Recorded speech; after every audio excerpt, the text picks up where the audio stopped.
Ladies and gentlemen, welcome to BSV TV. I'm your host Satoshi, and on this show we'll be defending the one and only, truly genuine Bitcoin. The Bitcoin that Satoshi Nakamoto designed in his white paper as a peer-to-peer electronic cash system for the world. Let's get the disclaimers out of the way. So all the statements that you hear on this show are opinion and must only ever be taken as opinion. They are never to be taken as any form of advice, family, financial, sexual or otherwise. And on that note, let's sit back, relax, have some fun and enjoy the show. Get paid for your content in Bitcoin and set your own fee on Streamanity. Yeah, I'm not surprised I wasn't asked why I'm convinced Craig is Satoshi. I posted on Reddit. He signed in my presence using the private key from block number one, the very first mined Bitcoin block. On a computer that I'm convinced had not been tampered with, on software I'm convinced that had not been tampered with, a message of my choosing. At InChain, we've just funded a number of universities doing, so far, a test up to 1 gigabyte because it validates what we've already done independently. We've tested up to 380 gigabyte blocks. We've tested 1 million transactions a second and transaction sizes up to 20 megabytes. Super complex scripts. Basically ones that can run operating systems. That's basically all of global commerce times about 50. On top of that, we can have complex scripts. On top of that, we can scale each of those transactions 1,000 times, which effectively means about 1 billion transactions per second, which means we can then have all derivatives, all complex trades. That means high frequency trading. It means everything that happens globally. Is the market that effectively BSV is going for, is that global e-commerce, which is currently valued at $29 trillion? No, that's too small. Buy and sell Bitcoin instantly at bsvgravity.com. And you can now book and pay for your winter holiday at skibsv.com. Good afternoon, everybody. It looks like we are live at 5. Just after 5. Sorry, I'm a little bit late today. I've just been doing some video editing, which we shall jump into in just a moment. Obviously, going to have to do some editing before we put the trailer up, but I think it's worth it. I thought I would do today's show to make it a show for shitcoiners, just so that they actually really understand that I have tried genuinely to help them. The information is out there if they want to listen to it, and I've done my bit. But before we get into that, let's just explain this opening screen here. The reason we broadcast on Twitch is because YouTube, I used to broadcast live on YouTube, but they started taking down my channels, 2 of them, then they prevented me from editing my shows, then they started deleting my episodes, and I thought this is absolutely insane. So now we broadcast live on Twitch, we upload the trailer onto YouTube, and then we put the full episode up on Streamanity, where you can upload your content and set your own fee, and make some money from your own quality content. That's what it's all about. Micro payments doesn't necessarily have to be big bucks like movie bucks. But I want to at least give everybody the chance to catch my show live. So we go live at 5 every day from wherever I am in the world, currently UK. Just go to www.twitch.tv/SatoshiTV. And then I've actually got a link to my Streamanity profile through a domain forwarding service, which is just simply www.satoshi.tv. So let's just jump straight into Bitcoin. Here we go. This is the opening screen for anybody who is into Bitcoin. But while I've got this screen open, we'll see here, obviously, most people should know that the white paper was released on the 31st of October 2008, and the network wasn't started until the 3rd of January 2009. And again, this was all about making Bitcoin a commodity, the commodity being blockchain. Now, a commodity is something that is common to everyone, which is why the white paper was released on October 31st, and yet the network wasn't started until the 3rd of January 2009. Now, the reason that time period was given was in order to make it common to everyone. It gave everyone an equal opportunity to start the network themselves. All the information that they needed was in the white paper. But then Satoshi Nakamoto started the white paper. And this started the neutral growth of the network. Now, people obviously was just thinking that Bitcoin was a peer-to-peer electronic cash system, but how can something be cash if it doesn't have any value? If cash doesn't have any value, it becomes fiat currency, which is Latin for backed by belief. So Bitcoin is backed by blockchain technology, and it's blockchain technology that gives us sovereignty over our own data. We're now no longer dependent on large corporations who can use and abuse our data and our privacy as they see fit. Now, this was the entire point of Bitcoin. There is value in data sovereignty. And now you can commoditize that data sovereignty in the form of Bitcoin. That is what Bitcoin is. Bitcoin represents the value of our own data sovereignty commoditized in the form of an electronic coin, which is Bitcoin. It's absolutely fantastic. So while we're watching the screen, I've just actually, the reason we're a little bit late is because I was editing some videos. So we're just going to have a little listen here to some of these videos that I've been editing. There we go. We have to be indebted to the banks, and that guarantees more profit for the banks. This is the problem that we are stuck with. It is the centralized power of the money printing. We are becoming more and more indebted to the banks. So it's actually in the bank's interests to get us in debt so that we then become dependent on them, and there is nothing we can do about it. And if you really want to you want to hear it from the horse's mouth about how money is literally created, about how brazen it is, then just have a listen to this. It is exactly the same as printing money, metaphorically. Unbelievable. So now we are dependent on the banks. The banks can literally print as much money as they like. And as we know, absolute power corrupts absolutely. And then what do you think is going to happen there? Well, let's have a listen to this, shall we?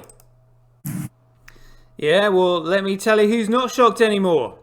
That's me. Not shocked in the slightest, having done all the research that I've done. It is just unbelievable.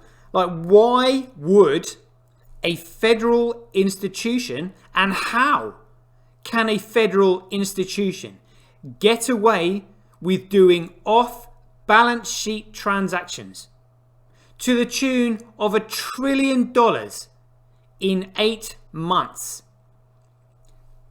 They clearly don't like being asked questions on it. They're clearly paying the Inspector General to look the other way. And what about this $2.3 trillion hole in the US military, whose records were conveniently located in World Trade Center 7, that just miraculously fell down? Because, in fact, I think we should find it. Larry Silverstein, who actually said, "Oh yeah, we decided to pull it." Let's just see if I can find this video for lulz, shall we? Here we go. I'm just gonna open up the site whose name shall never be mentioned, and type in Larry Silverstein pull it. Let's see if we can find this one. Here we go.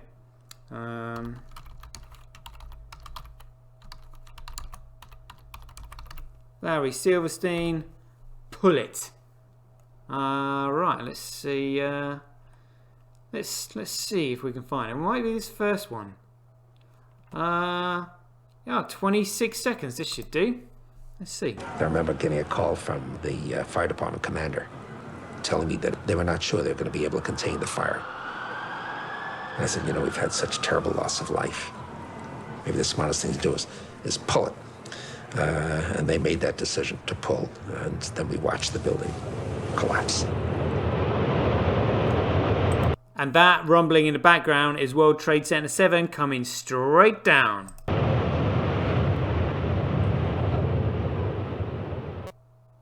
After the BBC had already reported that it had come down. Again, I would just recommend watching the videos.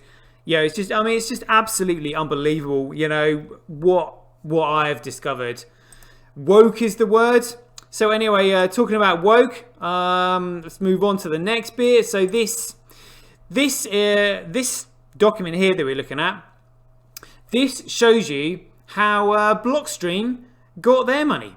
Blockstream, the company that is now responsible for the absolute control of Corecoin, that implemented SegWit on the 24th of August 2017. Now let's see where they got their money from. So this says how the Bilderberg Group, the Federal Reserve Central Bank and MasterCard took over Corecoin. So we've got Henry de Castries, chairman of the Bilderberg Group, CEO and chairman of AXA. And then we've got AXA Strategy Ventures invested $55 million in Blockstream. And then we've got MasterCard invested in the Digital Currency Group. And then also Glenn Hutchins, board director of Digital Currency Group and board director of the Federal Reserve of New York. Digital Currency Group, venture capital firm, invested in Blockstream. So we have Blockstream does the programming for Corecoin. Blockstream crippled Corecoin with high fees, so that people will have to use a Lightning Network. Again, like having to use the banks, they have to use the Lightning Network.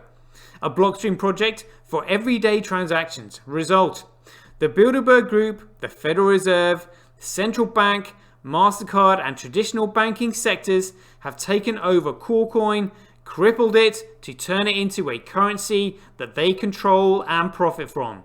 Now, what does that sound like to you? Analysis. Corecoin has been compromised. Time to switch to another cryptocurrency.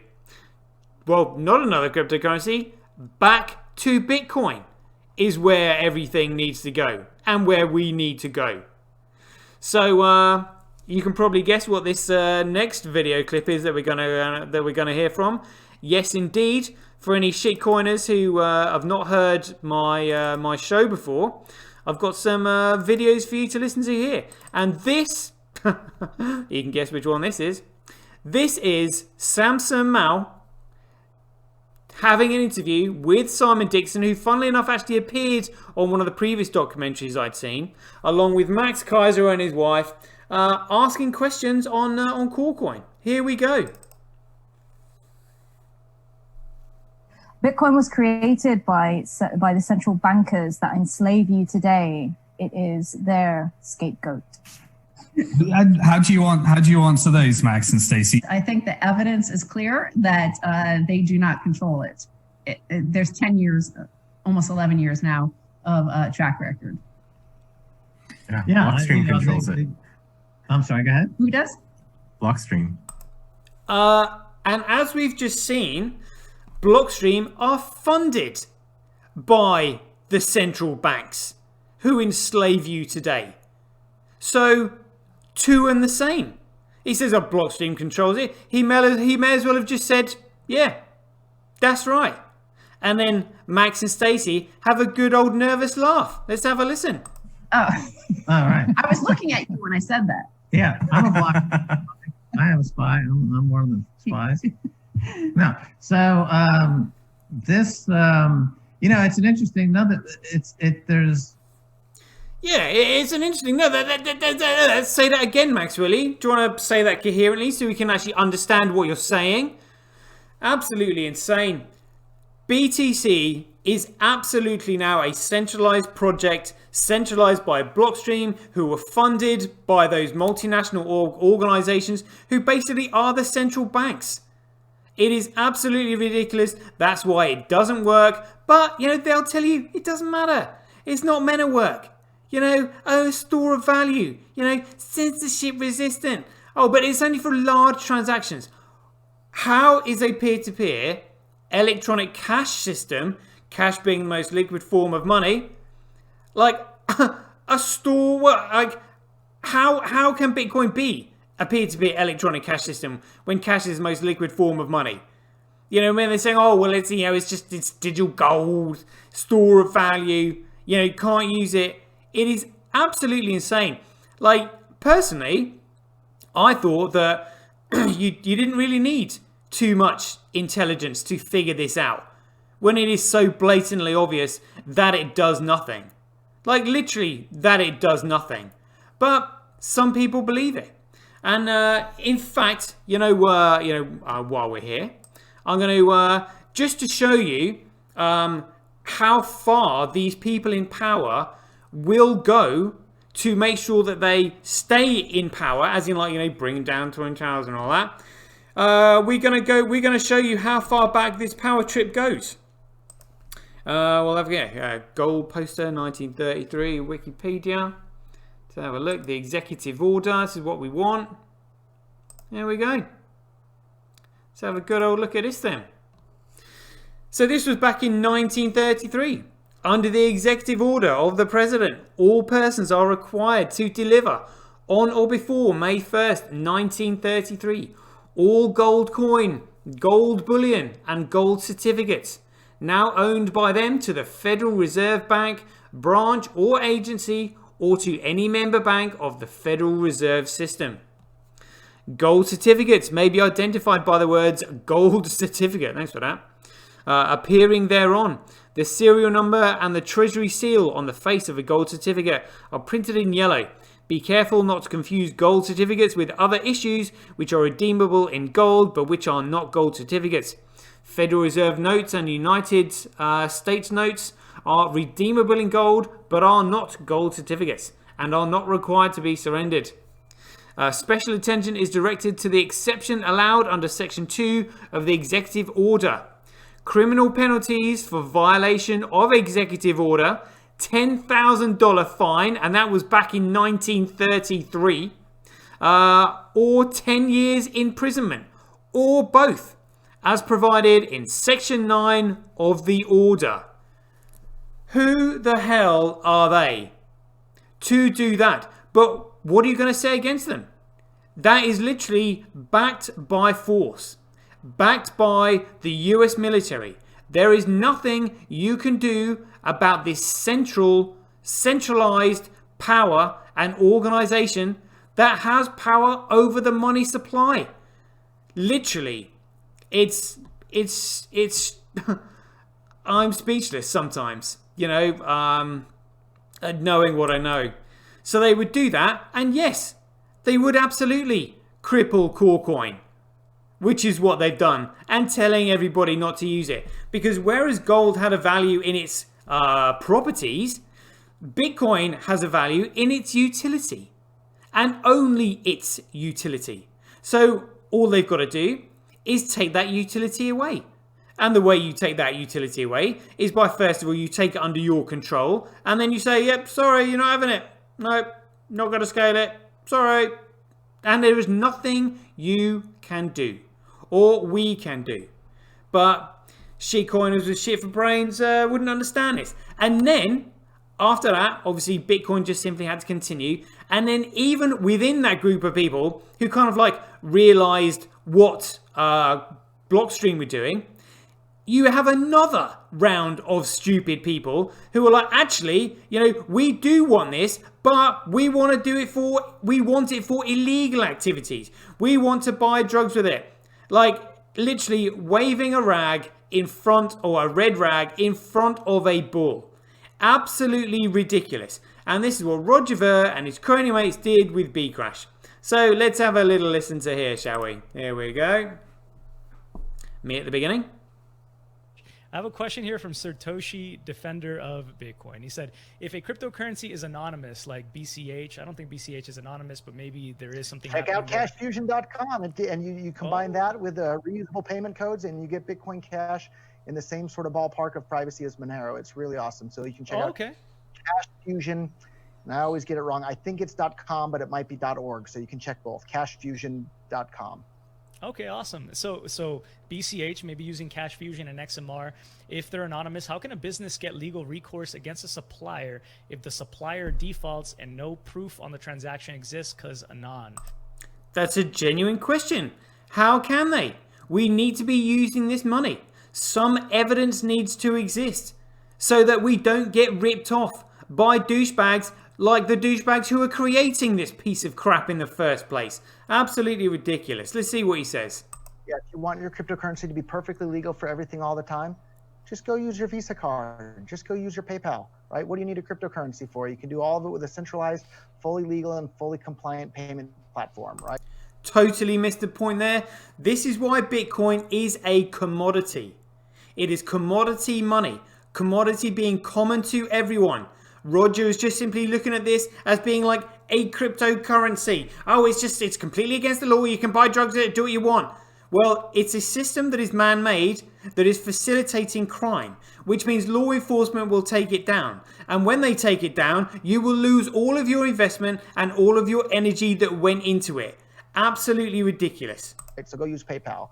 I think you've missed the entire point. The entire point of cryptocurrencies is that by technological design, they are beyond the reach of the law. Nope, absolutely wrong, stupidly wrong.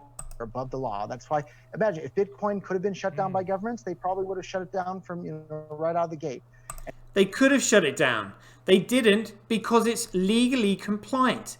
It is regulatory compliant. It serves a purpose. That purpose being blockchain. It's the fact that Bitcoin can't be shut down. We should ask the BSVers this. If they pass a law saying BSV needs to shut down their blockchain, are they going to obey and shut down their BSV blockchain? Yeah, because it shouldn't be illegal in the first place. I hope the answer would be no, which is just a lot of the stuff I see from some of these BSVers are silly. But then there's other BSV fans that, I'm very, very sympathetic to their way of thinking. But the ones that say that the blockchains all need to be legally compliant about everything all the time, just go use your Visa card. Oh, Roger, you're so silly. And we're going to really spread Bitcoin Crash across the entire country here in Antigua. That's right. Going to really spread Bitcoin Crash. You heard it here first. That was correct. It was Bitcoin Crash.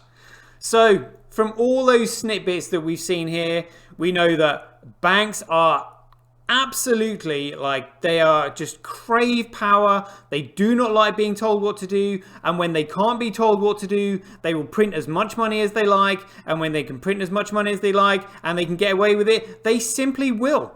And when they can print as much money as they like and get away with it, they can do whatever they want, which is, for example, bribe a group of developers to take over CoreCoin. They can afford to spend loads of money to spin the narrative. They can pay loads of douchebags to go and do their bidding for them and say that whatever they want to say, even if it goes against everything that human nature stands for, which is freedom and sovereignty. These fools are willing to accept a paycheck from their paymasters who literally imprison them for the sake of short-term profits. It's absolutely insane, but that's what this is why we call them shitcoiners. Shitcoiners, shit for brains. Their minds are just so small. In other words, we have to basically sort of almost do what's good for them, feed them, because they literally can't feed themselves because they are that effing dumb. But it's money that's made people dumb this way. So anyway, back to Bitcoin. Bitcoin cannot be centrally controlled. If it is centrally controlled, it means that it is absolutely fundamentally worthless. This is why CoreCoin will not be split again, because it's centrally controlled. Bcrash, well, they can have infighting in amongst themselves, but nobody else can. Whereas BSV is still Bitcoin. It is the only one that can be split and forked by some douchebags who want to get hold of it. It is Bitcoin, literally, in its purest form, but now scaled massively. Now, yeah, let's just have a listen to the creator's words about power and what Bitcoin is going to do in the future. Here we go. This is what it all comes down to. See, what people don't understand is Bitcoin with a stable protocol takes away power. If no one can change the protocol, not me, not God, there's no power in money. Money is all about power. And this is one of the things Bitcoin has done. It has removed that power. It will remove that power globally. There we go. It will remove that power globally. But did CSW do this purely because he had a bee in his bonnet about power? Or did he actually solve a fundamental problem that ironically enriched himself at the same time, along with freeing everybody else? Well, let's hear what he says about his creation, shall we? At the end of the day, we own a lot of Bitcoin. The simple thing is, if we make the network scale, we make it bigger, my main compensation, more than anything anyone could ever pay me, is the price of Bitcoin goes up. So that's my pure drive. I want Bitcoin not to go up to 10,000 or 100,000. I want it to be worth millions per Bitcoin. That's it. And that's what we spend money for. Very simple. That's what they spend money for? Very simple. So it's not just simply about removing power. There is a financial incentive behind it. He's just like, yeah, we will remove that power and at the same time make myself incredibly rich. Why not? You know, it is a double whammy. I mean, it's just an absolutely sensational system. But those who cannot see the political situations or the circumstances that have come about in the situation that we're in now, I just don't think you can help. But like I said, I'm doing my best, literally, for everyone. So I think I've updated. Oh, what? Hold on. I'm sure I sent this another updated image to me of this. Hold on a minute. Surely, let me just find this picture because I know I'm not going crazy this time. I know I changed it just to make it look slightly more modern. Here we go. That's what we want. Coin crap chart. Let's have a look. Hold on. Hold on a tick. Hold on a tick. Let's see what this one looks like. There we go. Looking nice and modern. We've got a polka dot in there. We've got the latest logo for Chainlink. Yeah, here we are. So, before we go through this coin crap shitcoin market, let's just remind ourselves what it is that shitcoiners say. Hey, hey, hey. Hey, hey, hey. There we go. So anything that is a security, like a token, for example, is a security issued by a centralized authority, like Tether. Tether can now be deemed as a security as well. So this is why we call it a shitcoin market, because there are only two genuine commodities on the entire market, and one of those commodities is Litecoin. And let's have a listen to see what Charlie Lee, the creator of Litecoin, says about it. Here we go. You created Litecoin, right? So this has to be something like you're incredibly passionate about. Yeah, as most of you probably know, I kind of created it just for fun, right? Didn't really expect it to become anything. Thanks for that, Charlie. Right, you heard it here first. He exit scammed that bad boy. I estimate to the tune of $300 million. Out clean. Didn't expect it to become anything. Couldn't believe his luck when it shot up to $350 each. Was like, right, thank you very much. I'm out of here. The entire market is an absolute and utter piece of crap. Literally. That's all I could say. So, let's have a. Let's go through these. Let's go through these figures. I haven't seen these today. This is the crypto forecast, the strength of the system, the health of the network. Let's see what it's got for us today, shall we? Here we go. So we've got 0.4% of the hash rate on Bitcoin, 0.5 on Bcrash, and 98.8 on Corecoin. Network nodes, oh, they've gone up. Ooh, that's normally is it like 2.3, 2.8? It's definitely 2 point something. That's actually gone up to 3%. Ooh, little incremental differences. Well, it's coming. That's all we need to know. Bcrash 13.4, Corecoin 83.6.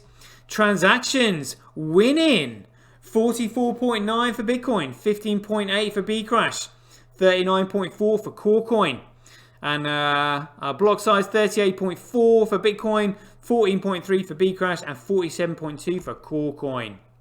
Corecoin, remember, being that centralized piece of crap, basically owned and controlled by a company who's been financed by the banks. You know, and all these other people who have supported it going, oh, it's anti-bank, it's censorship resistant money. They own it, you fools. So let's play spot the biggest block on Bcrash. Oh, what is this? They got some megabytes coming through today. I can see a 2.6 from via BTC. Let's see what's going on here then. Oh, 1.8. Oh, right, okay.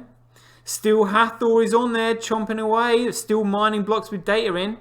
But something's going on because they've mined a 2.6 megabyte block.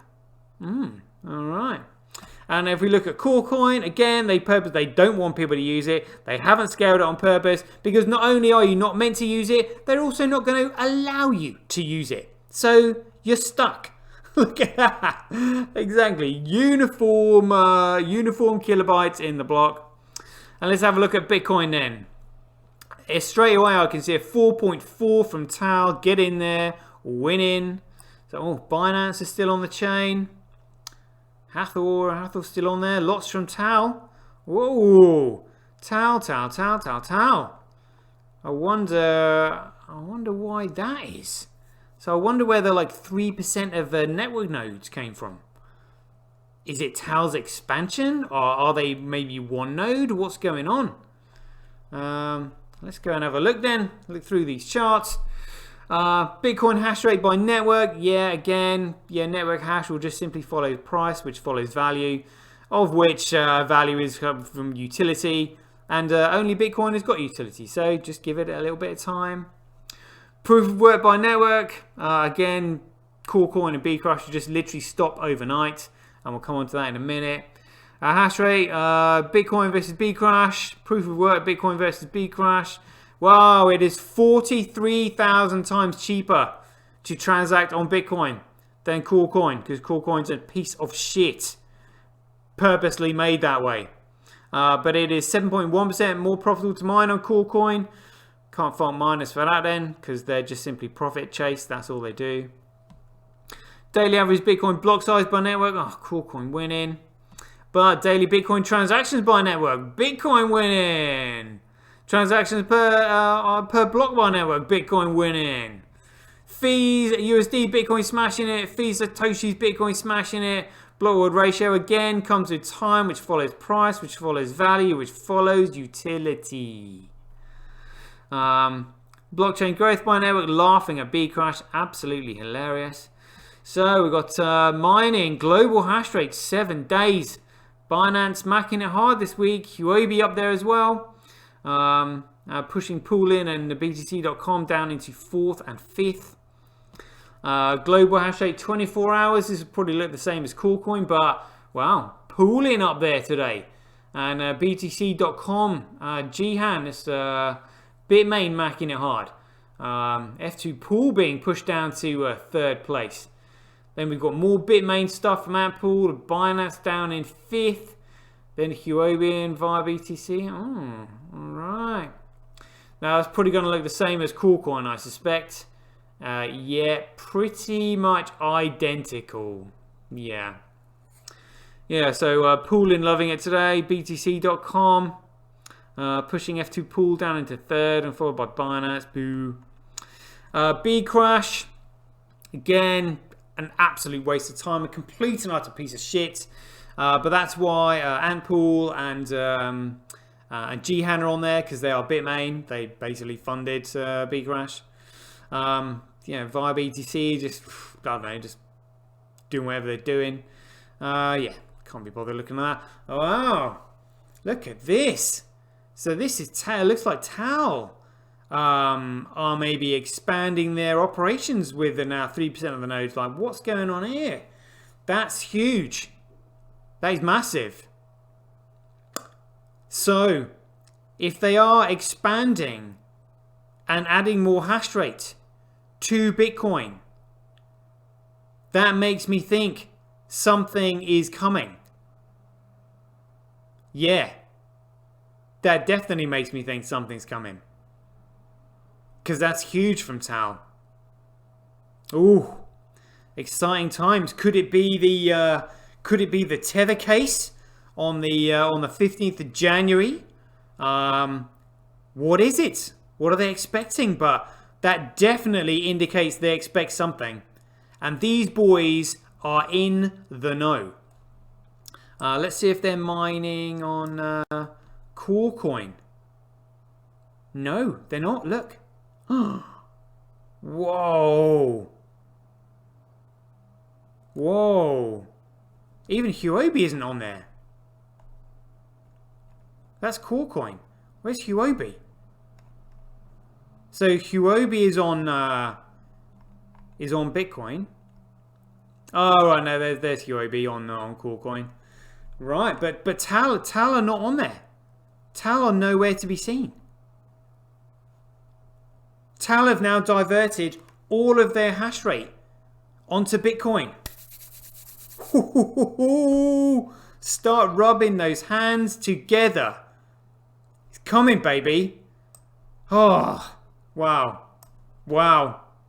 I get more and more excited every day. I think that's a massive indicator, personally. Again, just speculating, but you know, as we have seen, let's go back to that lovely picture. It was Tao who actually said this: crossover anticipated, Q1 2021. Could this be seen right here? Is this preparation? Ooh, exciting stuff. Oh my goodness. Right. Let's check out Bitcoin Blocks Live, see what's going on. See what the volume of transactions per second are. Still at 1.3. Unrecognized transactions leading the way. For any newbies watching this show for the first time, this is these vertical rectangular blocks are transactions being recognized by the nodes on the network. Below it are the organizations who are creating those transactions. We've got the transaction ID, the input, the output, the type, and the op return. Then once they're recognized by the nodes on the network, they're thrown into the meme pool. Once they're in the meme pool, they are then competed over by the miners and payment processors in order to process the transaction, put it in the blockchain where it is stored forever as a universal source of truth. Once they do that, they then win the Coinbase, which is the block reward, which is 6.25 Bitcoin, currently valued at about $1,000. So even on the biggest block here, so this 9 megabyte block, the total fees are only $8.43. I mean, can you imagine the volume of transactions that we can possibly expect? I think we're looking at something that could literally just happen overnight. Like, I really am. I really am. Oh my goodness. So tell you, we'll have a just quick look at trends.cash now. Trends.cash.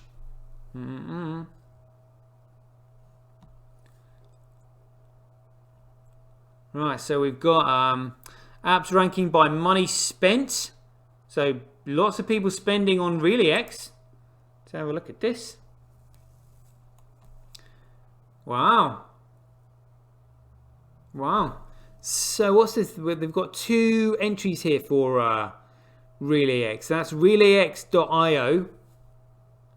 And there's another one. reallyx.io with a run. And they're I think they're to do with ReallyX as well. Whoa. Whoa. So people spending money on TDXP.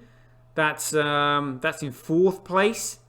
Again, so still got my trades open. I got liquidated. Then I won a Bitcoin back on Ladder Game and put it back in TDXP. Let's see where we are. TDXP, just for lols while we're here.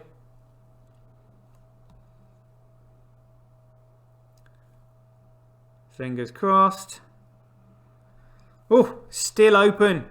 Still open. Surviving after my other trade got liquidated. But look at my first one. I thought I was actually putting I thought I was putting a leveraged 1 Bitcoin on my first trade. And look, that would have been up like 200% already. But instead, you know, had to do some research.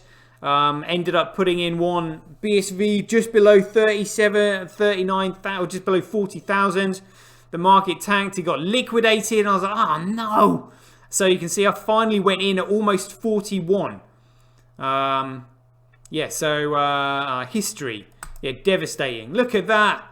Look at that. Minus 80%. There we go. I went in at 39 and it shot all the way down to 37. Like liquidated my entire trade. So then I went back in at 40.9. And now the market's up at 41. So winning. You know, thanks to Ladder Game, gave me the opportunity to get my Bitcoin back. It was a bit risky, to be honest with you. Ladder Game have actually now increased the bet. I mean, check this out. Check this out. I'm not too sure why they're doing this, but we go peer game. There we go. Oh, I don't know. I don't know if this is a good idea, cause I might end up playing Ladder Game. Oh no! Oh no! Ladder Game, where is it? Oh, yes I am.